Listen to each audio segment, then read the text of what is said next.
IVF treatments పై 20,000 discount. Doctor consultation మరియు ultrasound scan ను ఉచితంగా అందిస్తున్నారు. 49 అంటే సంతానం, 49 అంటే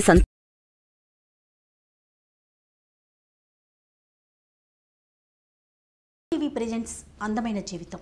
ఈరోజు నాతో పాటు ఉన్నారు ప్రముఖ సైక్రాటిస్ట్ డాక్టర్ కళ్యాణ్ చక్రవర్తి గారు. నమస్తే అండి, వెల్కమ్ టు అవర్ షో. నమస్తే madam, thank you. Hello,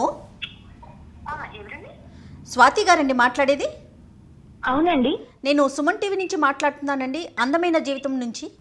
madam, good morning అండి. గుడ్ మార్నింగ్ అండి. నాతో పాటు డాక్టర్ గారు ఉన్నారు, ఒక్కసారి మాట్లాడండి.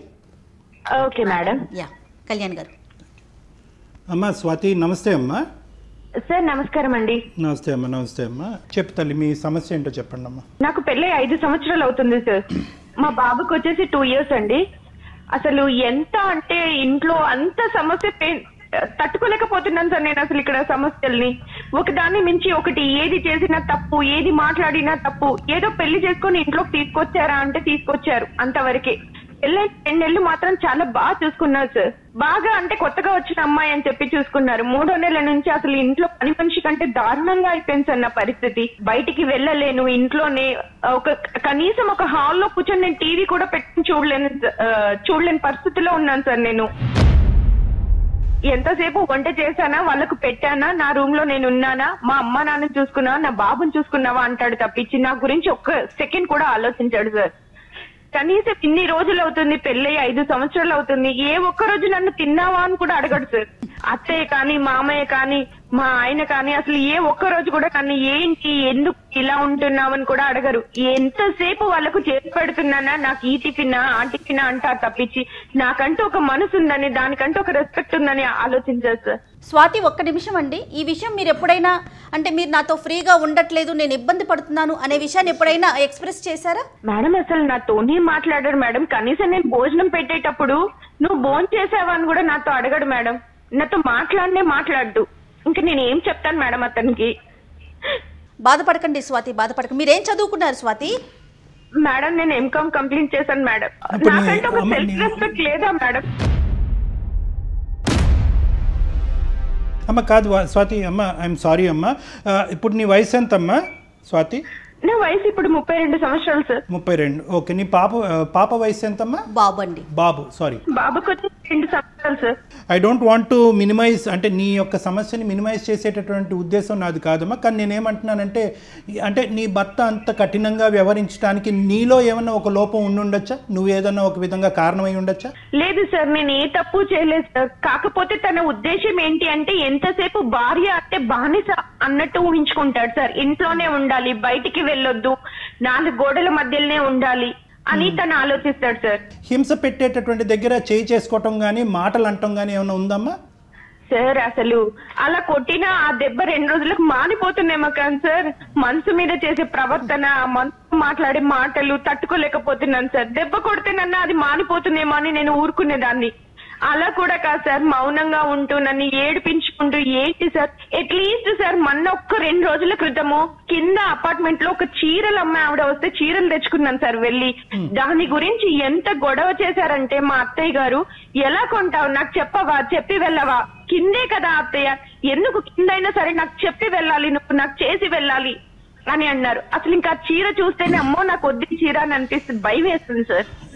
అంత క్రూయల్ గా బిహేవ్ చేస్తున్నారు. ఓకే. ఈ 5 సంవత్సరాల్లో ఈ ప్రయాణం చేయడానికి కేవలం ఒక బాబు ఉన్నాడు, పెద్దలు పెళ్లి చేశారు అనేటటువంటి ఏకైక ఉద్దేశంతో ప్రయాణమా, లేదంటే ఏదన్నా ఒక మంచి గుణం నీ భర్తలో కానీ ఆ కుటుంబంలో కానీ నీకు కనిపించిందా? 24 hours కమర్షియల్ మైండే సార్. మంచి కనిపించలేదమ్మా నీకు స్వాతి? ఏ ఒక్క రోజు అసలు చిన్న జాలి కూడా కనిపించలేదు సార్ నాకు. డాక్టర్ గారి నుంచి ఎలాంటి సలహాని, సూచనని మీరు ఎక్స్పెక్ట్ చేస్తున్నారు స్వాతి? మేడం నేను ఇలా ఫేస్ చేస్తూ ఉన్నాను. నేను ఎలా అంటే కనీసం ఒక బయటికి వెళ్ళనివ్వకుండా ఇంట్లోనే అరెస్ట్ చేసి ఇంత ఇదిగా టార్చర్ పెడుతూ ఉన్నా కూడా నేను ఒక్క రోజు ఎదురు తిరిగి ఒక మాట అనలేదు మేడం. ఓకే. మా తల్లిదండ్రులకు కూడా నేను ప్రాబ్లం ఫేస్ చేస్తున్నానని వాళ్ళకు కూడా చెప్పలేదు. ఇలా ఉండగా సడన్ గా ఒక రోజు మా హస్బెండ్ మేము అందరం కలిసి మా ఆడపడుచు వాళ్ళ కూతురు పెళ్లికి వెళ్తున్నాం మేడం ట్రైన్ లో. ఓకే. నేను కాలేజ్ చదువు రోజుల్లో మేడం డిగ్రీలో నాకు చాలా ప్రపోజల్స్ వచ్చాయి, బట్ నేను ఏ ఒకటి తీసుకోలేదు. నాకు ఎంతసేపు నా చదువు నాకు ఇంపార్టెంట్ అనే అనుకున్నాను. అదే టైంలో ఒక అతను నన్ను ప్రపోజ్ చేశాడు. నేను దాన్ని రిజెక్ట్ చేసేసాను. కానీ రిజెక్ట్ చేసిన అబ్బాయి ఎలా అంటే నన్ను ఇబ్బంది పెట్టకుండా దూరం నుంచి చూస్తూ జాలిగా నాకు అసలు ఇంకా నేను వద్దన్నా కూడా వినిపించుకోకుండా నా నీడలాగా ఫాలో అవుతుండేవాడు మేడం. కానీ నన్ను ఏ ఒక్కరోజు ఒక మాట అనలేదు, నా దగ్గరికి రావడానికి ప్రయత్నించలేదు నేను రిజెక్ట్ చేసిన తర్వాత. ఇలా సడన్ నాకు పెళ్లి అయిపోయింది, మా పేరెంట్స్ పెళ్లి అని అన్నారు. అబ్బాయి నచ్చిందా అంటే నేను మనసులో ఒక్కసారి అనుకున్నాను ఆ అబ్బాయిని చేసుకుంటే బాగుండేది, ఇతను ఎవరో తెలియకుండా ముక్కు ముఖం. కానీ ఆ అబ్బాయి మళ్ళీ నాకు ఇంకేం చెప్పలేదు కదా అని ఇప్పుడు మా అమ్మ వాళ్ళు చూసిన అబ్బాయినే నేను పెళ్లి చేసుకున్నాను మేడం. ఇలా ఉంటే సడన్ గా మా హస్బెండ్ తో పాటు నేను ఒక రోజు ట్రైన్ లో ఊరెళ్తూ ఉంటే అందరూ ఫోన్ చేశారు, పడుకున్నాము. నేను హ్యాండ్ వాష్ చేసుకోవడానికి వెళ్ళాను మేడం. సడన్ గా అబ్బాయి కనిపించాడు, నన్ను ప్రపోజ్ చేసిన అబ్బాయి నాకు కనిపించాడు. అసలు కనిపించగానే కాసేపు అలానే ఉండిపోయాను మేడం. నేను ఇంకా షాక్ లో ఉండిపోయాను, నాకేం మాటలు రావట్లేదు. ఎలా ఉన్నావు అని నన్ను అడిగితే అని ఏదో తల ఊపుతూ సమాధానం చెప్పాడు, అంతే తప్పించి ఇంకేం లేదు. ఎంతకాలం క్రితం అమ్మా ఇది స్వాతి? ఒక రీసెంట్ ఒక 2 months అవుతుంది సార్. నాకు పెళ్ళయింది, ఒక బాబు అని అంటే తెలుసు అని అన్నాడు. మరి మీ వైఫ్ ఏది అని నేను అడిగాను. లేదు నేను పెళ్లి చేసుకోలేదు, నువ్వే నా జీవితం అని అనుకున్నాను, ఇంకా నీ స్థానంలో నేను ఇంకెవరిని ఊహించుకోలేను, నాకు నువ్వు తప్పించి ఇంకెవ్వరు వద్దు అని చెప్పి నేను ఇట్లానే ఉండిపోయాను అని అన్నాడు. అసలు ఇంకా నాకేం మాట్లాడాలో కూడా అర్థం కాలే మేడం తన మాట అన్నప్పుడు. అసలు ఏంటి ఒక అబ్బాయి నా కోసం ఇన్ని సంవత్సరాలు ఎదురు చూస్తూ ఉన్నాడా, నేను ఇంత బాధ పెట్టానా ఏంటి, నా వల్ల ఒకరు ఇంత బాధపడుతున్నారా, నేను పెళ్లి చేసుకున్నాను, నాకు బాబు, నేను సంతోషంగా ఉన్నాను కదా, నువ్వు చేసుకోలేదా అని అన్నాను. లేదు నేను చేసుకోలేదు, నేను ఇలానే ఉంటాను అని అన్నాడు. నేను నా మనసు లేదు మేడం, ఇంకా క్షణం నేను ఎంత అంటే అంత నరకం అనుభవిస్తున్నాను మేడం. బాధపడకపోతున్నాను మేడం. అసలు ఇంట్లో పరిస్థితి ఇలా ఉంది, తను అలా కనిపించగానే నా మనసు ఒక్క క్షణము అరే నేను ఇతన్ని చేసుకుంటే సంతోషంగా ఉండేదాన్నేమో అనిపించింది. బాగా చూసుకో, దూరం నుంచి అయినా సరే ఎంత కేరింగ్ అంటే మేడం, నాకు ఫీవర్ వచ్చిందంటే ఎవరి చేతనో మెడిసిన్ పంపించేవాడు, అంత బాగా చూసుకున్నాడు మేడం నన్ను. మీకు మీ మీద అంత కేర్ చూపించారు కదా, అలాంటప్పుడు మీకు ఇంట్లో చెప్దాము ఇతనితో నా జీవితం బాగుంటుందేమో అని అనిపించలేదా ఆ రోజుల్లో? ఆ రోజుల్లో ఎంతసేపు నాకు చదువుకోవడము, మా నాన్న అమ్మ ఎలా చెప్తే నేను అలా వినేదాన్ని మేడం. వాళ్ళకి ఏది మంచి అనిపిస్తే అలా చేస్తారు, ఈ లవ్వులు ఇవన్నీ కాదు అని అనిపించేది.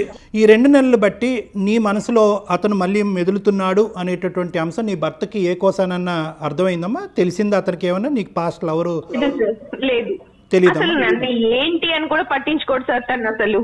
అంటే మనము ఈ సమస్యకు ఒక సొల్యూషన్ చెప్పే ముందు ఈ విషయం తెలిసే, అంటే ఇప్పుడు ఆల్రెడీ ఈ విధంగా ప్రవర్తించేటటువంటి ఈ భర్త ఈ విషయం తెలిస్తే కనుక ఇంకే విధంగా నిన్ను అంగీకరిస్తాడు అంగీకరించడు అనే అంశం గురించి కూడా మనం మాట్లాడుకోవాలి. కాబట్టి ఈ అబ్బాయి నిన్ను ఇంతకుముందు ప్రేమించాడని కానీ ఈ అంశాలు ఏవి కూడా తెలీదు మీ భర్త గారికి. సార్ నేను అసలు అతను ప్రేమించకపోయినా నేను అసలు ఈయనతోని ఉండలేను సార్. నా బాబుని తీసుకుని బయటికి వెళ్ళిపోయి నా కాలంలో నేను బతకాలనుకుంటున్నాను సార్.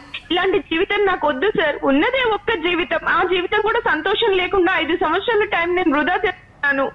ఇంకా ఎందుకు సార్ నాకు ఇలాంటి హస్బెండ్ అవసరమా సార్? స్వాతి, అతను కనిపించకపోయినా మీ ఆలోచన ఇదే విధంగా ఉండేదంటారా?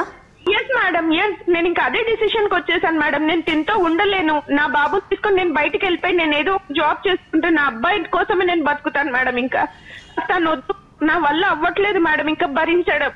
మీ ఎక్స్ లవర్ అతని పేరేంటమ్మా? అబ్బాయి పేరు Anand sir. Anand. Okay, clear కట్గా జయ మేడంకి ఇప్పుడు ఒక మాట చెప్పావు, ఇతను పరిచయం అయినా పరిచయం అవ్వకపోయినా కూడా నేను ఈ మ్యారేజ్లోంచి బయటకు వచ్చేసి నా కాళ్ళ మీద నా కొడుకుతో పాటు ఉండుండేదాన్ని అనేటటువంటి మాట మీరు చెప్తున్నారు కదమ్మా? అది ఎప్పుడు జరుగుండేది? ఇప్పుడు ఇమీడియట్గా జరుగుండేదా?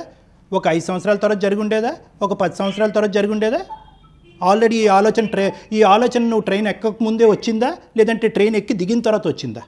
సార్ నాకు ట్రైన్ ఎక్క ముందు నుంచి నేను ఇంకా వద్దు, నాకు తింటోని జీవితం వద్దు, నా వల్ల అవ్వట్లేదు, నేను ఏదో ఒకటి డిసైడ్ చేసుకొని నా బాబుని నేను తీసుకొని వెళ్ళిపోవాలి అని ఫిక్స్ అయిపోయాను సార్. రైట్ అమ్మా. ఇప్పుడు ఏంటి తల్లి, ఇప్పుడు నువ్వేం కోరుకుంటున్నావు? అంటే నీ మనసులో మెదులుతున్న ప్రశ్నలు ఏంటి? నేను తనతో ఉండాలి అనుకుంటున్నాను, అది కరెక్టా కాదా, ఏం చెయ్యాలి, నాకు అసలు నా సమస్య ఏంటి, నేను ఏమైపోతున్నానని కూడా నాకు అర్థం అవ్వట్లేదు సార్.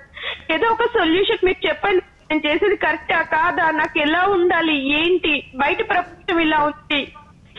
అంటే ఇక్కడ 3 ఇష్యూస్ నాకు క్లియర్ కట్గా కనిపిస్తున్నాయమ్మా. ఒకటి, ఇక్కడ నీ భర్త పెట్టేటటువంటి కష్టం వల్ల బయటపడుతున్నారా, ఆనంద్ కనిపించినటువంటి జ్ఞాపకాల వల్ల బయటపడుతున్నారా, లేదంటే ఆనంద్ ఇప్పటి వరకు పెళ్లి చేసుకోకుండా మీ గురించే వేచి ఉన్నందుకు ఆ ప్రేమను మళ్ళీ గుర్తుపడి అది జాలి కలగటం వల్ల మళ్ళీ అతనికి రీకనెక్ట్ అవుతున్నారు. ఈ 3 అంశాలమ్మా.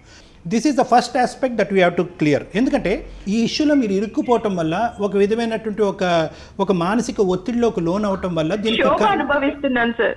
అవునమ్మా, ఖచ్చితంగా తెలుస్తా ఉంది ఆ క్షోభను అనుభవిస్తున్నావు అని చెప్పి. డాక్టర్ గారు ఇక్కడ ఇంకొక విషయం కదా కళ్యాణ్ గారు, ఇప్పుడు అమ్మాయిని చూసినప్పుడు స్వాతి ఆనంద్ వాళ్ళ పరిచయం పెళ్లి కాకముందు ఇద్దరు సింగిల్ గా ఉన్నారు, కానీ ఇప్పుడు స్వాతి పరిస్థితి అది కాదు, తన చేతిలో ఒక బాబు ఉన్నాడు కదా.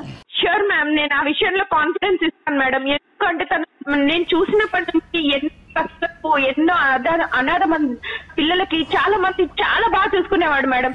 అలాంటిది నా బాబుని చూసుకోడా అన్న నమ్మకం నాలో ఉంది. జయ గారు చెప్పినట్టుగా నీ మీద ఉండేటటువంటి ప్రేమ నీ కొడుకు మీద చూపెట్టగలడా? ఈ ప్రశ్నకి వినండి స్వాతి, ఒక్కసారి వినండి. నీకు రానున్న రోజుల్లో వచ్చేటటువంటి ప్రశ్నలు, ఒకటి, నిజంగా అప్పుడు ఉండేటటువంటి ప్రేమ ఇప్పుడు కూడా ఆనందంలో అదే పదిలంగా ఉందా అనేటటువంటిది ఒకటి. నెంబర్ 1, పెళ్లి కానటువంటి స్వాతిని పెళ్ళి అయిన తర్వాత ఒక కొడుకుతో వచ్చినటువంటి స్వాతిని ఒకే విధంగా ఆనంద్ చూడగలదా అనేటటువంటిది రెండో ప్రశ్న. మూడో ప్రశ్న, నీ కన్న కొడుకుని ఇప్పటికీ నేను అడగలేదు, నీ భర్త నీ కన్న కొడుకుని ఎలా చూసుకుంటాడమ్మా అనేటటువంటి ప్రశ్న నేను అడగలేదు. ఎందుకంటే కేవలం ఇంతకుముందు it is a decision that you have to take, but now you have to take a decision on behalf of your self. నీ గురించి, నీ కొడుకు గురించి, ఇద్దరు గురించి డెసిషన్ తీసుకోవాలి. రేపొద్దు నీ కొడుకు పెద్ద అయిన తర్వాత అమ్మా అది నాన్న ఇతను ఎవరు అని అడిగితే కనుక ఏమని సమాధానం చెప్తా? ఇప్పటి వరకు మీ భర్తతో పోరాడుతున్నటువంటి వ్యక్తి ఎవరైతే కనుక ఒంటి చేత్తో పోరాడుతున్నటువంటి వ్యక్తి ఎవరైనా ఉన్నారంటే అది స్వాతి ఒక్కటే. ఎవరు సలహా తీసుకోలేదు, ఎవరు సూచన తీసుకోలేదు, నీ భర్తని ఎక్కడికైనా తీసుకెళ్లి కౌన్సిలింగ్ చేయించాలనేటటువంటి ఆలోచన మీకు రాలేదు. పెద్దల సమక్షంలో కూర్చోపెట్టి స్వాతి ఇది అనుభవిస్తుంది అయ్యా, కొద్దిగా ఒక విధంగా ఈ విధంగా బాధపడుతుంది, నువ్వు బిజినెస్లో మునిగి తేలుతున్నావు, ఆ అమ్మాయిని రిస్ట్రిక్ట్ చేస్తున్నావు, హింస పెడుతున్నావు, ఆ అమ్మాయికి ఒక ఫ్రీడమ్ కావాలి, ఒక స్వేచ్ఛ కావాలి అనేటటువంటి మాట ఎవరితోనూ చెప్పించలేదు. నువ్వెంత చెప్పావో మాకు తెలీదు, ఎవరి ద్వారానా చెప్పించావు. సో నేనేంటంటే ఈరోజు అమ్మ అంత ప్రేమించేటటువంటి వ్యక్తి దగ్గరికి వెళ్ళిపోవమ్మా అని చెప్పడం నాకు చాలా ఈజీ. కానీ రానున్న జీవితంలో ఎదురయ్యేటటువంటి ప్రశ్నకి నువ్వు బదులు చెప్పుకుంటూ ఉండగలవా? ఆ మనోధైర్యం, ఆ గుండె ధైర్యం నీలో ఉందా? రేపొద్దున సమాజం అడిగేటటువంటి ప్రశ్నలు, నీ తోబుట్టువులు ఎవరైతే పెళ్లి కాని వాళ్ళు ఉన్నారో వాళ్ళు అడిగేటటువంటి ప్రశ్నలు, మీ తల్లిదండ్రులు అడిగేటటువంటి ప్రశ్నలకి సమాధానం చెప్పగలవా? ఒకప్పుడు ఆనంద్ ఇదివరకట్లా ఉండకపోతే కనుక ఆనంద్ను వదిలేసి ఎక్కడికి వెళ్తావు? సో ఇవన్నీ కూడా ఉండేటటువంటి సమస్యల మధ్య మై ఒపీనియన్, ఫస్ట్ ఆనంద్ కాదు 10 సంవత్సరాలు వెయిట్ చేసిన, ఆనంద్ 20 సంవత్సరాలు వెయిట్ చేసిన, ఆనంద్ దీనికంటే 10 రెట్లు ఎక్కువ ప్రేమించినా కూడా పెళ్ళి అయిన తర్వాత ఒక ఆడపిల్లకి కానీ ఒక మగాడి యొక్క జీవితంలో సమస్యకి పరిష్కారం భిన్నంగా ఉంటుంది. ఒకప్పుడు పెళ్లి కాలేదనుకోండి, ఇందాక జయ గారు చెప్పినట్టు సింపుల్ స్ట్రైట్ ఫార్వర్డ్ వెళ్ళి పెళ్లి చేసుకోండి, పెద్దలు డివోర్స్ ఇచ్చేస్తారు, అటు వెళ్ళి పెళ్లి చేసుకునే అవకాశం ఉంటుంది. కానీ ఇక్కడ ఒక్క నిమిషం తల్లి, ఒక్కటి option A, if you are asking me, ఈరోజు కఠినంగా అనిపించవచ్చు, క్లిష్టంగా అనిపించవచ్చు, బాధగా అనిపించవచ్చు. My solution for your problem is try to rectify your husband. నీ భర్తని మార్చుకునేటటువంటి ప్రయత్నంలో సాయశక్తులా ప్రయత్నించేద్దాం. మీ తల్లిదండ్రులు సపోర్ట్ తీసుకుందాం, కావాలంటే నాలాంటి డాక్టర్ల యొక్క సపోర్ట్ తీసుకుందాం. అప్పటికీ మార్పు రాలేదనుకోండి, అతనిలో మార్పు రాలేదనుకోండి, 5 సంవత్సరాలు వెయిట్ చేసిన ఆనందం ఇంకో 10 సంవత్సరాలు వెయిట్ చేస్తాడమ్మా, నీ గురించి వెయిట్ చేస్తాడు. నీ భర్తను మార్చుకునేంత వరకు అతను వెయిట్ చేయలేడా? లేదు, మార్పు రాలేదు, కఠినంగా వ్యవహరిస్తున్నాడు అంటే కనుక నీ ఇష్టం. అప్పుడు డైవర్స్ తీసుకుని వెళ్తావు, ఏం చేసి వెళ్తావు అన్నది నీ ఇష్టం. సార్ నేను ఒక మాట మాట్లాడొచ్చా సార్? చెప్పండి స్వాతి. సార్ తను ఎంత కమర్షియల్ అంటే సార్, అంత కమర్షియల్ మైండ్. నా బాబుకి ఒక్క రోజు సడన్ గా ఫీవర్ వచ్చింది, నైట్ ఎవ్వరు లేదు సార్ నాకు తోడు. నా బాబుని పట్టుకొని నేను హాస్పిటల్ కి పరిగెత్తాను, ఆ క్షణం కూడా నాతో తోడు రాలేదు. ఈ రోజు వరకు నా బాబుకి ఏది కావాలన్నా కూడా నేనే చేసుకునేదాన్ని. నన్ను ఒక్క రోజు కూడా పట్టించుకోలేదు, నా బాబుని పట్టించుకోలేదు. ఓకే, ఇప్పుడు తనని కూర్చోపెట్టి మాట్లాడటానికి కూడా ఏం మాట్లాడతాను సార్? అసలు వినే పరిస్థితిలోనే లేడు. తనకి ఎంతసేపు కమర్షియల్ మనీ మనీ మనీ, అంత తప్పించి ఇంకో ప్రేమ అనేది తనలో లేదు. మా పేరెంట్స్ కి చెప్పమంటారు సార్, మా పేరెంట్స్ కి ఉన్న పరిస్థితుల్లో ఆల్రెడీ నాకు ఇంకో చెల్లి ఉంది, ఆ చెల్లికి పెళ్లి సంబంధాలు వస్తున్నాయి. నేను ఇలా చేశాను, నా పెద్ద బిడ్డను తీసుకెళ్లి నా ఇంట్లో పెట్టుకుంటాను అంటే బాగుంటుందా సార్? అసలు వాళ్ళు తట్టుకోలేరు సార్ ఈ సమస్య చెప్తే.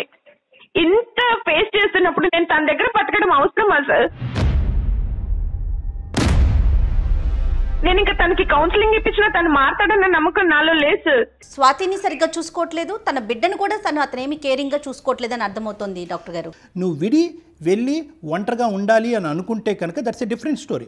కానీ విడిపోయి ఇక్కడి నుంచి వెళ్ళిపోయి ప్రేమించినటువంటి వ్యక్తి దగ్గరికి వెళ్తే కనుక సమాజం, నీ కుటుంబం అందరూ ఏమనుకుంటారంటే కనుక నీ భర్త పెట్టినటువంటి హింస, నువ్వు పడినటువంటి బాధలు అన్నీ పక్కన పెట్టేసి ఈ అమ్మాయికి అప్పుడు ఉండేటటువంటి మోజు ఇప్పటికీ పోలేదు కాబట్టి మళ్ళీ పాత ప్రేమికుడి దగ్గర కొడుకును పట్టుకుని వెళ్ళిపోయింది అని సమాజం వేసేటటువంటి నిందని బహుశా నువ్వు భరించడం చాలా కష్టం. అది కూడా నువ్వు జాగ్రత్తగా సమాజం గురించి ఆలోచిస్తే నేను బతకలేను సార్.